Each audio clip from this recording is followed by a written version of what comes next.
Donc bonjour à vous, je m'appelle Cédric Michel et je suis conteur de méditation.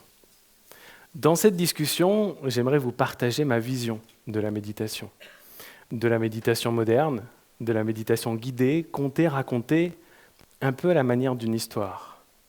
Une histoire qui, grâce à des mots choisis, va vous permettre de plonger facilement à l'intérieur de vous-même, dans le moment présent, dans l'ici et maintenant. En quelque sorte, un voyage intérieur qui va vous permettre de découvrir vos ressources, des ressources qui sont parfois cachées, mais des ressources qui vont tellement vous servir dans votre vie de tous les jours. Comme par exemple le calme et la patience pour mieux gérer votre stress, l'attention, la concentration bien utile au travail ou pendant les études, mais pas que. Un meilleur sommeil aussi. Bref, la liste pourrait être très très longue.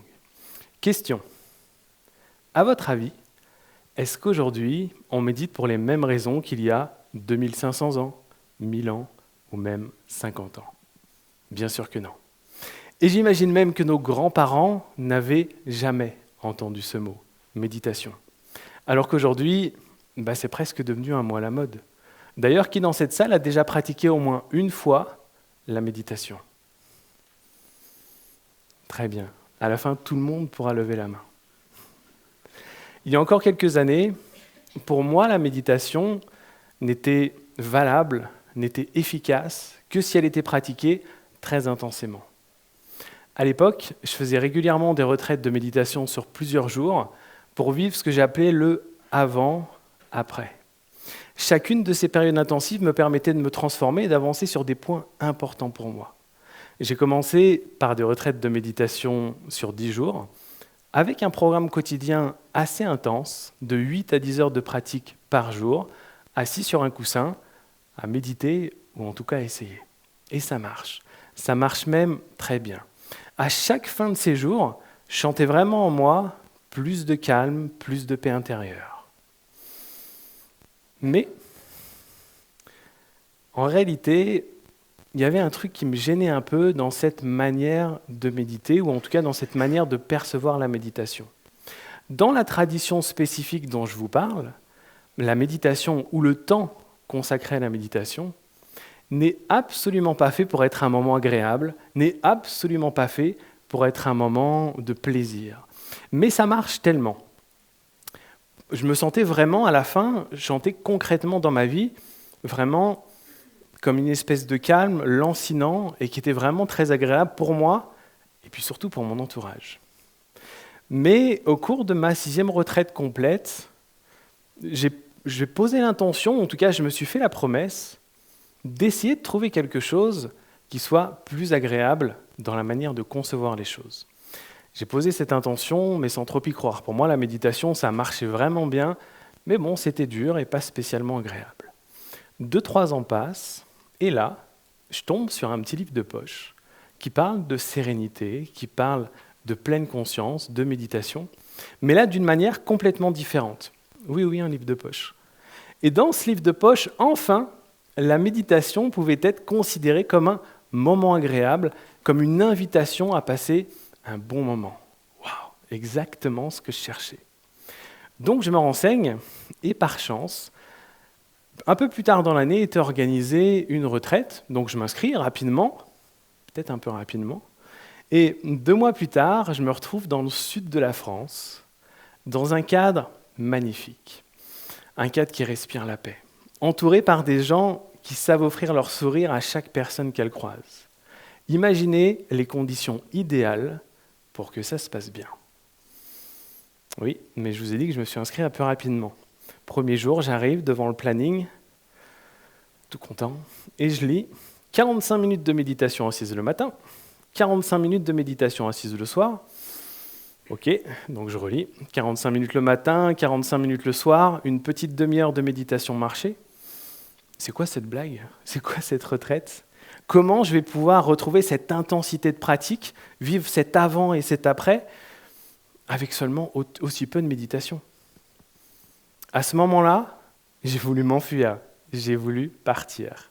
Mais dans ce fameux emploi du temps très léger, il y avait l'après-midi un petit temps consacré au partage en groupe, une manière vraiment de pouvoir se libérer. J'en ai profité et j'ai partagé et je me suis libéré. Dans ce type de pratique, on se libère le cœur, on libère ce qu'on a vraiment à partager, mais il n'y a pas de retour, il n'y a pas de réponse. C'est une manière de se libérer. Pourtant, et par chance, à la fin, une personne vient me voir et elle pose sa main doucement sur mon épaule et elle me fait un grand sourire et elle me dit « Laisse-toi quelques jours.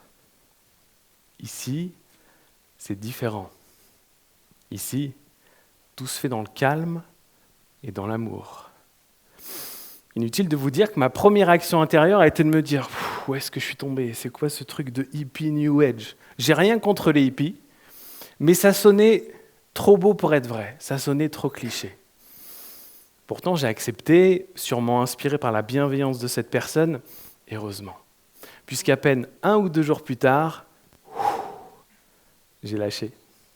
J'ai posé mes valises, physiquement et symboliquement. Et je me suis enfin laissé porter par cette douce pratique de pleine conscience, baignée par tant de bienveillance. Bienveillance pour moi, bienveillance pour les autres.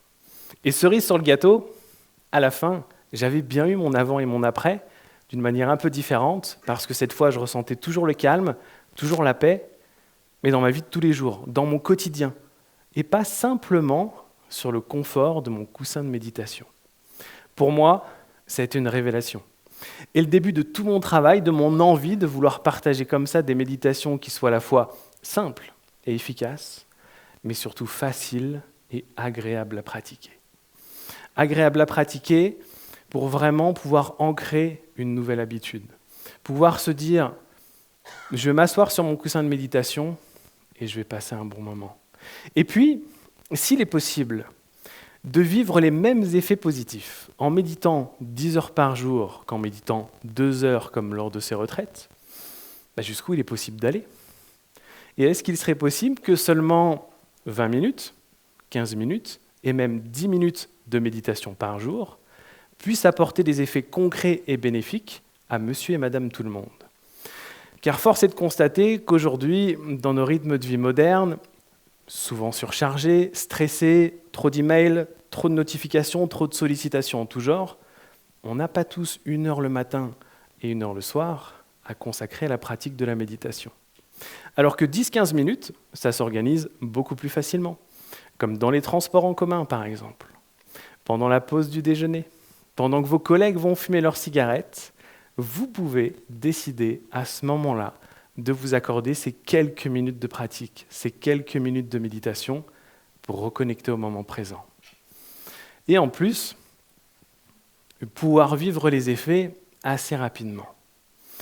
Bien sûr, ces courtes pratiques sont légèrement différentes de celles pratiquées par les moines bouddhistes et les yogis d'il y a 2500 ans.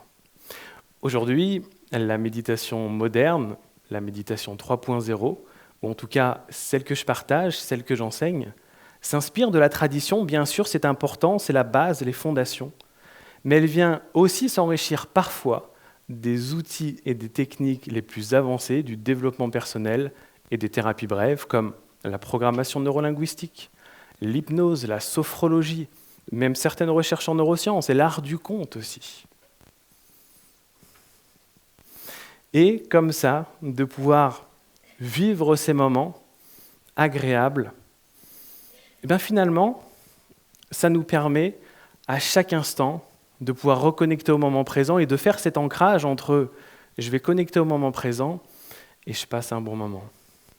Et un des premiers à faire ça s'appelait Swami Satyananda. C'était il y a déjà plusieurs dizaines d'années quand il a popularisé, ou plutôt repopularisé, le Yoga Nidra. Certains d'entre vous connaissent, c'est une fameuse technique de relaxation-méditation où Satyananda a pris une ancienne technique de l'Inde à laquelle il a ajouté des concepts d'hypnose de l'époque, le but étant bien sûr d'amplifier la puissance de cette méditation. Revenons vraiment sur la méditation. La méditation, c'est avant tout quelque chose qui se vit et qui se pratique. Et lire un livre sur la méditation ou même assister à une conférence sur la méditation, c'est très bien, ça donne envie, mais ça ne changera pas grand-chose à votre vie.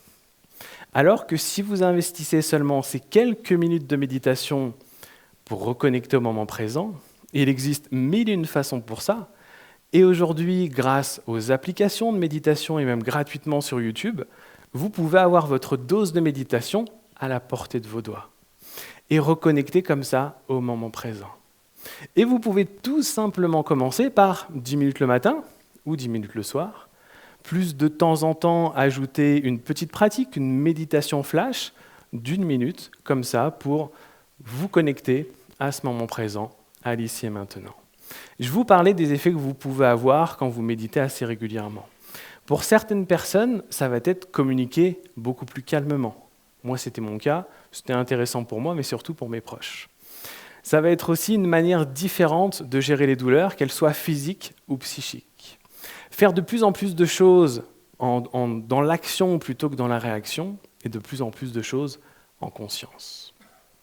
Maintenant, comme une goutte de pratique vaut bien plus que tout un océan de théorie, je vais vous inviter à pratiquer quelques instants avec moi une méditation flash d'une minute.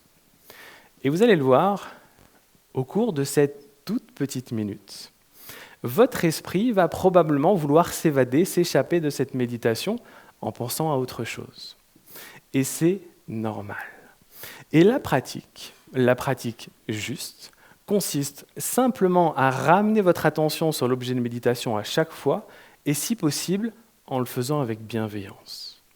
Et ces allers-retours constants, fréquents, entre le moment présent et autre chose, cette gymnastique mentale, cet entraînement de l'esprit, c'est surtout ça la méditation.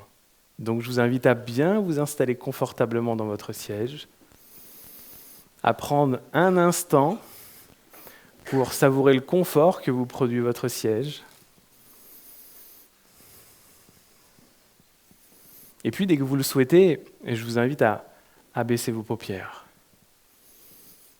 Et souvent, on dit que fermer les yeux comme ça, c'est la manière la plus rapide, la plus directe de pouvoir plonger à l'intérieur de soi pour observer ce qui se passe. Et très souvent, en méditation, on observe sa respiration. Et pendant cette petite minute, je vais vous inviter à juste être conscient de chacune de vos inspirations et de chacune de vos expirations. Pour vous aider, vous pouvez même vous répéter ces mots. J'inspire et je suis conscient que j'inspire. Et j'expire. Je remarque que j'expire. C'est tout simple.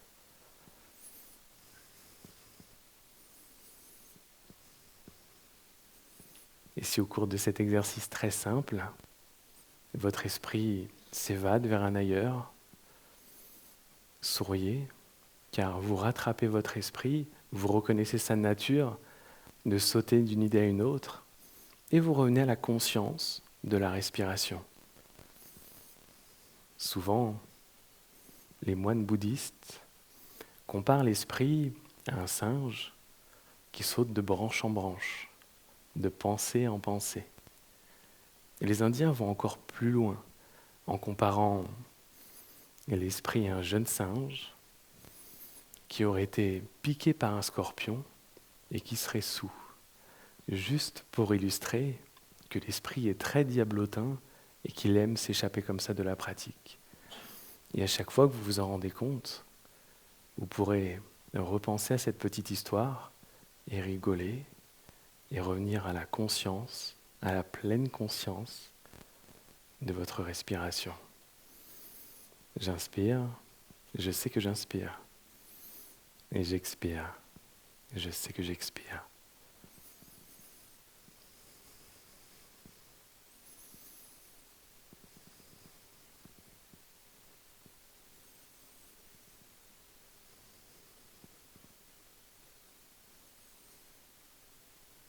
Et pour clôturer cette méditation flash, je vous propose de finir sur une note de gratitude et de vous remercier de vous être accordé ce moment pour connecter à l'ici et maintenant.